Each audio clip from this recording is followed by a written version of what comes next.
Hey everybody, it's Matt from You and Your Horror Movies, and welcome to day 16 of my 31 Days of Horror. We're almost halfway through October, so that means we're halfway through reviews. So I'm bringing a film from, I think, 2007, 2008. This stars Michael Madsen, Bill Moseley, like Lou Temple, a bunch of other names in here. And this is from a best-selling book, I guess. I never knew it was a book. But the movie is called House. Now, this is not your normal movie called House, like from the 80s, whatnot. Pretty much, you have a couple, Stephanie and, I can't forget his name, Jack. They're driving along in the woods because they're lost. They're trying to find the main highway because they have an appointment for a marriage counselor. They're arguing a lot. They don't get along very well, and constantly bickering. He's speeding a lot. Driving along, the cop goes by and he doesn't pull over and almost gets into an accident.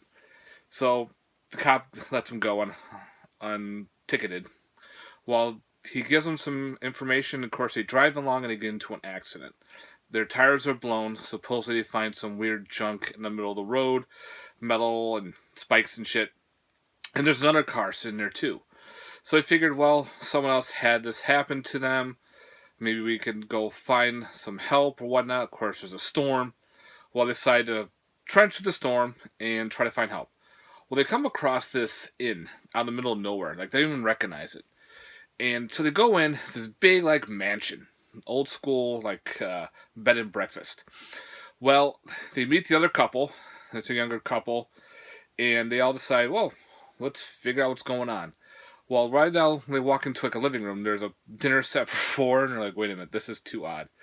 Lights go out. Well, then they end up meeting a weird, particular old lady and her two sons. One of her sons is actually played by Bill Moseley, and the other son is played by Lou Temple. And they're very odd. They'll help them out. They said, we'll give you a room, $20 a day, $20 a night. And she's like, well, we want our phone because we want to call a tow truck. Yeah, they said that's not happening. So in the meantime, when Stephanie was about to leave, this gentleman outside with a shotgun is available, and of course the couple freaks out. They said, "Oh God, you brought him here," and they're trying to figure out who is this, and they come to find out this person is called the Tinsman, the Tin Man. Sorry, he is known as the Tin Man. He is pretty much hunting people who are who've done wrong, and of course we know that these people were brought to this house for a reason because they all have a hidden past. They did something wrong. And of course, the Tin Man sets down a specific rules. He throws this tin can in the middle of a fireplace and it reads, I think the first one says, rule 1, I killed God. Rule 2, this is my house.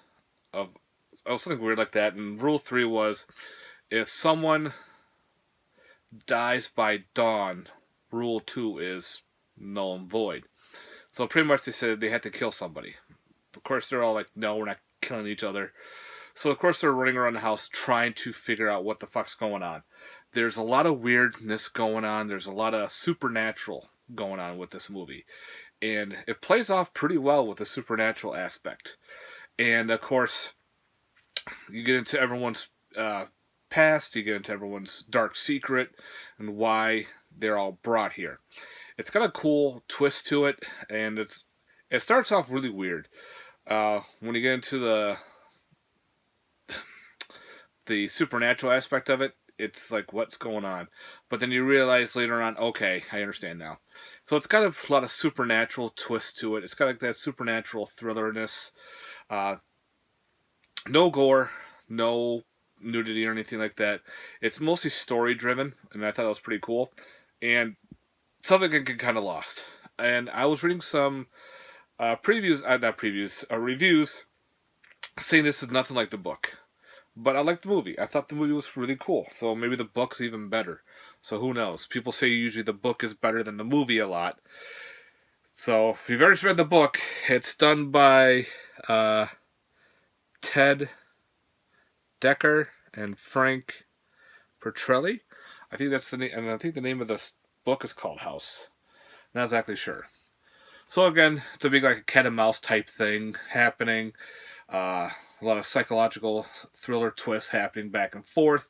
It kind of gave me a vibe of like Ghost Ship, 13 Ghosts type deal. The way it was shot, the way it was done, the way the supernatural effects occurred. Of course, you get your one character. She's like this little girl, and she's trying to help them, but she also looks very eerie. They can find a lot of weird shit going on. So again, this is pretty much a story-driven film. Again, I was reading the reviews saying this is like a Christian horror.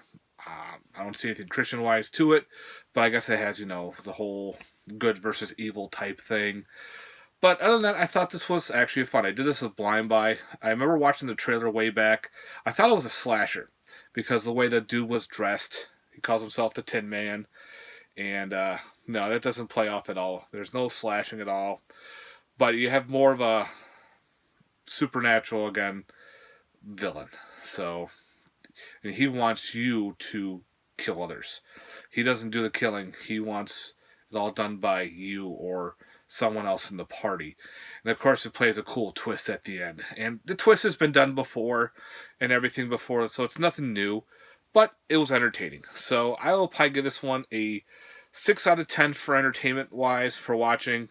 So I had a good time. I don't think there's any special features to it. So if you want, definitely check out the movie House from 2007. I think it's like 2007 or 2008.